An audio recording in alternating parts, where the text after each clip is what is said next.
Assalamualaikum, nama saya Nurdi Halaili binti Abdul Hafiz. Saya dari kelas DPH2C memegang kad matrik DPH 2020254551. Di sini saya akan terangkan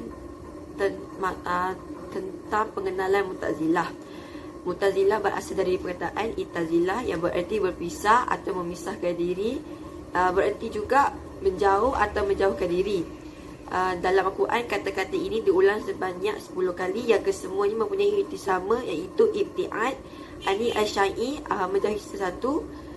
Dalam ayat Al-Quran surah An-Nisa ayat 90. Sebagian ulama' mendefinisikan Mu'tazilah sebagai satu kelompok dari Qadariyah yang berselisih pendapat dengan umat Islam yang lain dalam permasalahan hukum pelaku dosa besar yang dipimpin oleh Washil bin Atta dan Amir bin Ubaid pada zaman Al-Hasan Al-Basri.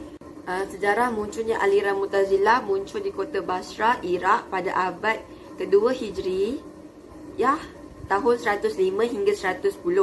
Tepatnya pada masa pemerintahan Khalifah Abdul Malik bin Marwan dan Khalifah Hisham bin Abdul Malik. Perselisihan ini berlaku semasa majlis pengajian Hasan Al-Basri, di mana seorang lelaki telah masuk dan berkata kepada Hasan Al-Basri, "Wahai imam agama, telah lahir pada zaman kita ini segolongan orang yang mengkafirkan pembuat dosa besar. Mereka adalah Khawarij. Segolongan lagi ialah mereka yang mengembalikan hukum ke atasnya. Mereka berkata, tidak memberi mudarat kemaksiatan jika mempunyai iman, sebagaimana tidak memberi manfaat ketaatan jika dalam kekafiran. Mereka adalah golongan Murji'ah." Hasan Al-Basri berfikir sebelum beliau menjawab. Washil bin Atta berkata, "Aku tidak berpendapat bahawa pembuat dosa besar itu sebagai mukmin secara mutlak dan tidak kafir secara mutlak. Malahan dia akan berada di satu tempat di antara dua tempat." Tentang Washil telah dilahirkan di Madinah pada tahun 80 Hijrah dan meninggal dunia pada tahun 131 Hijrah di Basrah. Mazhabnya telah tersebar di Iraq dan sebagainya dari Khalifah Bani Abbasiyah telah mengikut fahaman ini. Pada zaman pemerintahan Bani Abbasiyah, mereka mempunyai dua buah madrasah. Yang pertama di Basrah, yang kedua di Baghdad. Telah berlaku perdebatan dan perselisihan di antara dua madrasah ini mengenai banyak masalah. Assalamualaikum. Nama saya Hazika binti Husin dari kelas DP2C, pemegang kad matrik DPH 2020248837, akan memberitakan tentang tokoh-tokoh Mu'tazilah. Tokoh-tokoh Mu'tazilah banyak, tetapi sebahagian saja yang disebut, iaitu nampak jelas peranannya dalam perkembangan aliran Mu'tazilah, baik dari segi pemikiran maupun usaha lain yang berkaitan dengan Mu'tazilah. Antara tokohnya adalah Washil bin Atta Al-Ghazal, Abdul Al-Huzai Al-Alaf, Ibrahim bin Sair Al-Nazam, Abu Ali Muhammad Ibnu Ali Al-Jubai, Abu Bishr Ibni Al-Mu'tamir, Jurullah Abdul Qasim Muhammad bin Umar, dan Abdul Hasan Abdul Jabbar Ibnu Ahmad Ibnu Abdullah Al-Hamazani Al-Asadi. Saya akan menerangkan tentang Washil bin Atta Al-Ghazal. Washil bin Atta dilahirkan di Madinah tahun 70 Masihi. Ia berpindah ke Basrah untuk belajar dan berguru dengan ulama besar yang masyhur, iaitu Hasan Al-Basri. Washil bin Atta termasuk murid yang pandai dan cerdik dan tekun belajar. Ia berani mengeluarkan pendapatnya yang berbeza dengan gurunya sehingga bersama pengikutnya dinamakan golongan Mu'tazilah. Pemikiran dia ialah mukmin yang berbuat dosa besar dihukumi tidak mukmin dan tidak pula kafir, tetapi fasik dan keberadaan orang tersebut di antara mukmin dan kafir. Kedua, mengenai perbuatan manusia. Manusia memiliki kebebasan, kemampuan dan berkuasa untuk melakukan atau tidak melakukan sesuatu perbuatan. kebebasan memilih dan kekuasaan, dan kemampuan membuat yang pada manusia merupakan pemberian Tuhan kepadanya. Kerana itu, manusialah yang menciptakan perbuatannya dan harus bertanggungjawab atas perbuatan yang dilakukan. Jika perbuatan baik, maka akan dibalas dengan pahala, dan jika perbuatan jahat, maka dibalas dengan ganjaran yang setimpalnya. Ketiga, tentang sifat Allah. Wasil berpendapat Allah tidak memiliki sifat.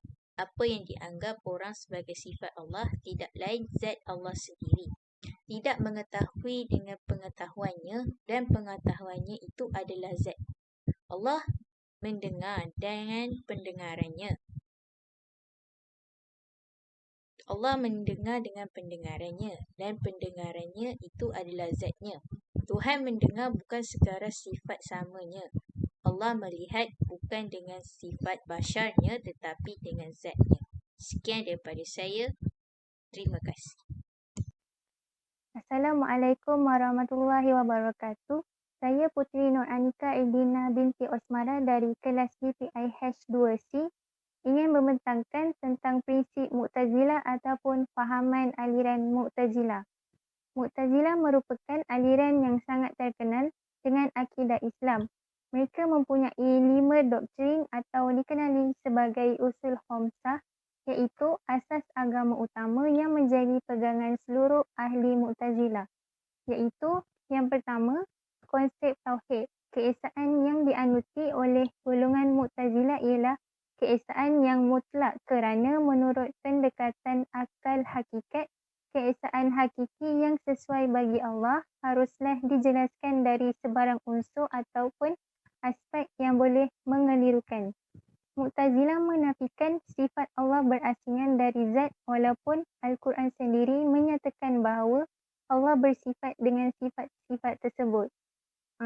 Fahaman Mu'tazilah ni menafikan sifat Allah, sifat azali Allah, dan mereka mengatakan yang sifat Allah tu adalah baru. Okey. Mu'tazilah menentang kuat tentang banyaknya sifat-sifat Allah apabila diasingkan dari zat. Sifat azali yang dimiliki Allah seperti sifat ilmu, hidup, mendengar, melihat yang bukan zatnya. Bagi mereka, kewujudan sifat-sifat yang azali dan berasingan daripada zat boleh membawa kepada pengisbatan hakikat azali yang banyak, sedangkan ia bertentangan bahawa Allah bersifat mutlak iaitu tidak berbilang-bilang. Mereka juga, fahaman Mu'tazilah ni juga menafikan azali Al-Quran dan mereka mengatakan bahawa Al-Quran tu adalah baru, dan mereka juga percaya yang Allah ni tak dapat dilihat sama ada di dunia ataupun di akhirat. Okey. Fahaman aliran Mu'tazilah yang kedua adalah keadilan, iaitu Al-Adlu. Hanya Tuhan sahaja dan Tuhan tidak menindas makhluk yang diciptanya. Allah Maha Adil dan keadilannya mengharuskan manusia memiliki kekuasaan untuk membuat sesuatu mengikut kehendaknya sendiri. Contohnya, manusia bertanggungjawab ke atas perbuatan mereka dan Allah tidak mencipta perbuatan manusia sama ada baik ataupun buruk. Hanya kudrat diberikan kepada manusia untuk membuat pilihan untuk melakukannya ataupun tidak. Segala keburukan Allah tidak bertanggungjawab dengan prinsip ini. Mereka menggelarkan diri mereka ahli tauhid dan ahli keadilan. Yang ketiga, perkara yang berkait dengan hukuman atau balasan Tuhan iaitu al-wa'ad wa al-wa'id. Juga diberi maksud janji dan ancaman. Janji dan ancaman Allah adalah sesuatu kepastian adanya. Contohnya, Tuhan telah memastikan ganjaran kepada orang yang melakukan ketaatan kepadanya dan menentukan hukuman atau balasan kepada orang yang tidak mentaatinya. Dan ia juga adalah tidak pasti tentang itu. Dan yang keempat, manzilah baina al-manzilatain, iaitu satu kedudukan di antara dua tempat. Maksudnya orang yang fasik. Contohnya, seseorang yang telah melakukan satu dosa besar seperti minum arak, berzina ataupun menipu dan sebagainya. Mengikut kedua-dua kepercayaan, percaya mereka tetap mukmin dan juga bukan kafir. Mereka ni mengambil jalan tengah. Mereka tidak mengatakan orang yang membuat dosa besar tu kafir ataupun mukmin, tapi mereka gelarkan mereka sebagai orang yang fasik. Fasik ialah orang yang tengah ataupun perantara antara kepercayaan atau kecurangan. Bagi fahaman Mu'tazilah ni, maksiat mempunyai dua, iaitu yang pertama syirik. Mereka gelarkan orang yang membuat syirik ni adalah kafir, dan yang kedua siapa yang membuat dosa besar, mereka mengatakan mereka tu adalah fasik. Dan yang kelima adalah al-amru bil-ma'ruf dan nahi anil munkar, berkait rapat dengan takrif hukum, fiqh dan kepercayaan ataupun tauhid.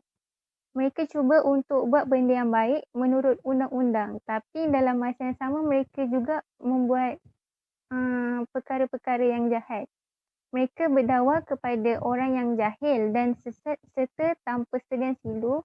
Mereka melakukan hukuman bunuh walaupun sesama Islam jika orang tu menyalahi pendirian mereka. Itu saja daripada saya. Sekian, terima kasih. Bismillahirrahmanirrahim. Assalamualaikum warahmatullahi wabarakatuh. Nama saya Nurhanani Nismi binti Hamzah. Saya akan menerangkan tentang isu yang terkait dengan aliran Mu'tazilah. Seperti yang kita tahu, golongan Mu'tazilah tidak suka para sahabat. Jadi mereka mengambil kesempatan atas peristiwa perang, iaitu perang Jamal dan juga perang Siffin, untuk menjatuhkan kehormatan para sahabat. Dua tokoh Mu'tazilah, iaitu Wasil bin Atha dan juga Amr bin Ubaid, ada berkata salah satu daripada dua golongan yang berselisih dalam perang Jamal adalah fasik. Persaksian mereka tidak diterima.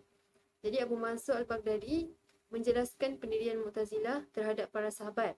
Abu Mansur kata, kalangan Mu'tazilah ada yang merasakan ragu-ragu terhadap kredibiliti para sahabat semenjak terjadinya pertikaian di antara mereka seperti Wasil bin Atha.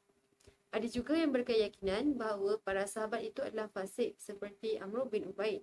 Ada juga yang mengecam pemuka para sahabat, menuduh mereka pendusta, jahil, bahkan munafik seperti Al-Nazam. Dengan demikian, mereka terpaksa menolak pelbagai hadis dan diriwayatkan menerusi para sahabat tersebut.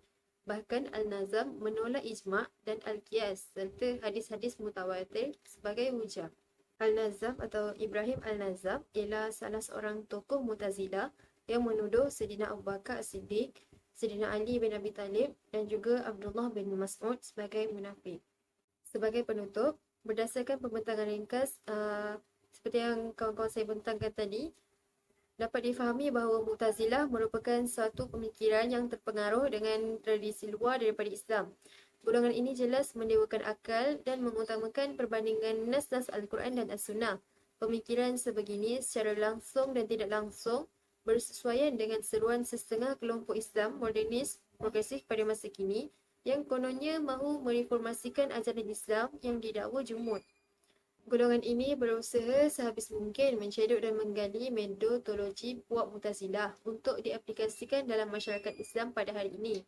Mereka cuba melakukan modernisasi terhadap syariat Islam sesuai dengan metodologi golongan modernis barat. Dengan kata lain, modernisme dalam agama adalah satu bentuk pemikiran yang ditegakkan bersadarkan keyakinan bahawa kemajuan akademik dan wawasan moden mengharuskan reinterpretasi terhadap pelbagai doktrin agama tradisional berdasarkan sistematika ajaran falsafah barat yang diagung-agungkan. Justru dakwaan bahawa umat Islam perlu kembali mengamalkan fahaman Mu'tazilah demi mengangkat agama ini daripada kejumudan dan kemunduran adalah tertolak sama sekali. Sejarah Islam telah membuktikan tanpa berpegang dengan fahaman Mu'tazilah, umat Islam telah berjaya berada di kemuncak ketamadunan seperti yang ditunjukkan pada era Andalusia. Akhirnya, semoga Allah SWT memimpin kita semua agar dikurniakan kefahaman Islam yang benar dan dilindungi daripada aliran yang menyeleweng demi keselamatan di dunia dan di akhirat.